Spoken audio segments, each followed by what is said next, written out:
La Bible en un an, le 10 février, le livre de l'Exode, chapitre 30, verset 1 au chapitre 31, verset 18, le livre des psaumes, chapitre 32, verset 1 à 11, le livre des proverbes, chapitre 5, verset 21 à 22, l'évangile de Matthieu, chapitre 5, verset 27 à 48. Le livre de l'Exode, chapitre 30. Tu feras un autel pour brûler des parfums. Tu le feras en bois d'acacia. Sa longueur et sa largeur seront de 50 centimètres. Il sera carré. Sa hauteur sera d'1 mètre. Tu feras des cornes qui sortiront de l'autel. Tu le couvriras d'or pur. Le dessus, les côtés, tout autour et les cornes. Et tu feras une bordure d'or tout autour. Tu feras sur la bordure 2 anneaux en or à placer sur ses 2 côtés. Tu les mettras sur les 2 côtés pour y passer les barres destinées à son transport. Tu feras ces barres en bois d'acacia et tu les couvriras d'or. Tu placeras l'autel en face du voile qui cache l'âge du témoignage, en face du propitiatoire qui couvre le témoignage et où je te rencontrerai. Aaron y fera brûler du parfum odoriférant. Il en fera brûler chaque matin lorsqu'il arrangera les lampes. Il en fera brûler aussi au coucher du soleil, lorsqu'il mettra les lampes en place. C'est ainsi que vous brûlerez constamment du parfum devant l'Éternel au fil des générations. Vous n'offrirez sur l'autel ni parfum étranger, ni holocauste, ni offrande végétale, et vous n'y verserez aucune offrande liquide. Une fois par an, Aaron fera des expiations sur les cornes de l'autel. On y fera des expiations une fois par an avec le sang de la victime expiatoire au fil des générations. Ce sera une chose très sainte devant l'Éternel. L'Éternel dit à Moïse: lorsque tu compteras les Israélites pour les dénombrer, chacun d'eux paiera l'Éternel le rachat de sa propre personne, afin qu'il ne soit frappé d'aucun fléau lors du dénombrement. Voici ce que donneront tous ceux qui seront compris dans le dénombrement. Une demi-pièce d'après la valeur étalon du sanctuaire, qui est de 10 grammes. Une demi-pièce sera prélevée pour l'Éternel. Tout homme compris dans le dénombrement, c'est-à-dire tout homme âgé de 20 ans et plus, paiera le don prélevé pour l'Éternel. Le riche ne paiera pas plus et le pauvre pas moins, d'une demi-pièce comme don prélevé pour l'Éternel afin de racheter leur personne. Tu recevras des Israélites l'argent du rachat et tu l'attribueras au travail de la tente de la rencontre. Ce sera pour les Israélites un souvenir devant l'Éternel pour le rachat de leur personne. L'Éternel dit à Moïse: tu feras une cuve en bronze, avec sa base en bronze pour les ablutions. Tu la placeras entre la tente de la rencontre et l'autel, et tu y mettras de l'eau. Aaron et ses descendants l'utiliseront pour se laver les mains et les pieds. Lorsqu'ils entreront dans la tente de la rencontre, ils se laveront avec cette eau afin de ne pas mourir. Il en ira de même lorsqu'ils s'approcheront de l'autel pour faire le service et pour offrir des sacrifices à l'Éternel. Ils se laveront les mains et les pieds afin de ne pas mourir. Ce sera une prescription perpétuelle pour Aaron et pour ses descendants au fil des générations. L'Éternel dit à Moïse: prends des meilleurs aromates, 5 kilos de myrrhe, de celle qui coule d'elle-même, la moitié, soit 2,5 kg de cinnamome aromatique, 2,5 kg de roseau aromatique, 5 kg de cassis, tout cela d'après la valeur étalon du sanctuaire, ainsi que 4 litres d'huile d'olive. Tu feras avec cela une huile pour l'onction sainte, un mélange de parfums préparé selon l'art du parfumeur. Ce sera l'huile pour l'onction sainte. Avec cette huile, tu consacreras par onction la tente de la rencontre et l'arche du témoignage, la table et tous ses ustensiles, le chandelier et ses ustensiles, l'autel des parfums, l'autel des holocaustes et tous ses ustensiles, ainsi que la cuve avec sa base. Tu consacreras ces objets et ils seront très saints. Tout ce qui les touchera sera saint. Tu verseras de l'huile sur Aaron et ses fils, et tu les consacreras ainsi que pour qu'ils soient à mon service en tant que prêtres. Tu diras aux Israélites: ce sera pour moi l'huile de l'onction sainte au fil des générations. On n'en versera pas sur le corps de n'importe qui, et vous n'en ferez aucune qui ait les mêmes proportions. Elle est sainte et vous la considérez comme sainte. Toute personne qui fera un mélange semblable ou mettra de cette huile sur une personne étrangère à la fonction de prêtre sera exclue de son peuple. L'Éternel dit à Moïse: prends des aromates, du stacté, de l'ongle odorant, du gabanum et de l'encens pur en quantité égale. Tu feras avec cela un parfum mélangé selon l'art du parfumeur. Il sera salé, pur et saint. Tu le réduiras en poudre et tu le mettras devant le témoignage, dans la tente de la rencontre où je te rencontrerai. Ce sera pour vous une chose très simple. Vous ne ferez pour vous aucun parfum qui ait la même proportion. Vous le considérez comme saint, consacré à l'Éternel. Toute personne qui fera un parfum semblable pour le sentir sera exclue de son peuple. Le livre de l'Exode, chapitre 31. L'Éternel dit à Moïse, « Sache que j'ai choisi Betsaléel, fils d'Uri et petit-fils de la tribu de Juda. Je l'ai rempli de l'Esprit de Dieu, d'habileté, d'intelligence et de savoir-faire pour toutes sortes de travaux. Je l'ai rendu capable de faire des inventions, de travailler l'or, l'argent et le bronze, de graver les pierres à enchâsser, de travailler le bois et de réaliser toutes sortes de travaux. Je lui ai moi-même donné pour aide Oholiab, fils de Ahisamach, de la tribu de Dan. J'ai mis de l'habileté dans l'esprit de tous ces artisans pour qu'ils fassent tout ce que je t'ai ordonné.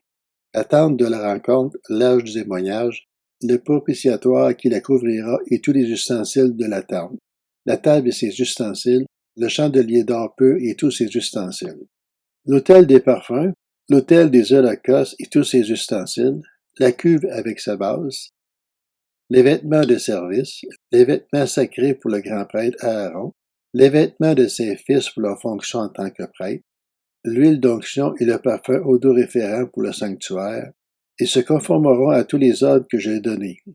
L'Éternel dit à Moïse, transmets ces instructions aux Israélites. Vous observerez bien mes sabbats, car ce sera entre moi et vous, au fil des générations, un signe auquel on reconnaîtra que je suis l'Éternel, qui vous considère comme saint. Vous respecterez le sabbat, car il est saint pour vous. Celui qui le violera sera puni de mort. Oui, toute personne qui accomplira un travail ce jour-là sera exclue de son peuple. Pendant 6 jours, on travaillera, mais le 7e jour est le sabbat, le jour du repos, consacré à l'Éternel. Toute personne qui accomplira un travail le jour du sabbat sera punie de mort. Les Israélites respecteront le sabbat en le célébrant, au fil des générations, comme une alliance éternelle. Ce sera entre moi et les Israélites un signe qui devra durer à perpétuité. En effet, en 6 jours, l'Éternel a fait le ciel et la terre, et le 7e jour il s'est arrêté et s'est reposé. Lorsque l'Éternel eut fini de parler à Moïse sur le mont Sinaï, il lui donna les 2 tables du témoignage, tables de pierre écrites du doigt de Dieu. Le livre des Psaumes, chapitre 32, de David, Cantique. Heureux celui dont la transgression est enlevée et dont le péché est pardonné. Heureux l'homme à qui l'Éternel ne tient pas compte de sa faute et dont l'esprit ne connaît pas la ruse. Tant que je me taisais, mon corps dépérissait. Je gémissais toute la journée, car nuit et jour, ta main pesait lourdement sur moi. Ma vigueur avait fait place à la sécheresse de l'été. Je t'ai fait connaître mon péché, je n'ai pas caché ma faute. J'ai dit, j'avouerai mes transgressions à l'Éternel, et tu as pardonné mon péché. C'est ainsi que tout fidèle peut te prier au moment convenable. Si de grandes eaux débordent, elles ne l'atteindront pas. Tu es un abri pour moi, tu me préserves de la détresse, tu m'entoures de chants de délivrance. Je t'instruirai et te montrerai la voie que tu dois suivre. Je te conseillerai, j'aurai le regard sur toi. Ne soyez pas comme un cheval ou un mulet sans intelligence. On les freine avec un mors et une bride dont on les orne, afin qu'ils ne te bousculent pas. Beaucoup de douleurs sont le lot du méchant, mais celui qui se confie en l'Éternel est environné de sa grâce. Juste, réjouissez-vous en l'Éternel et soyez dans l'allégresse. Poussez des cris de joie, vous tous qui avez le cœur droit. Le livre des Proverbes, chapitre 5. En effet, les voies de l'homme sont devant les yeux de l'Éternel. Il examine tous ses sentiers. Le méchant est prisonnier de ses propres fautes. Il est retenu par les liens de son péché. Évangile selon Matthieu, chapitre 5. Vous avez appris qu'il a été dit, tu ne commettras pas d'adultère.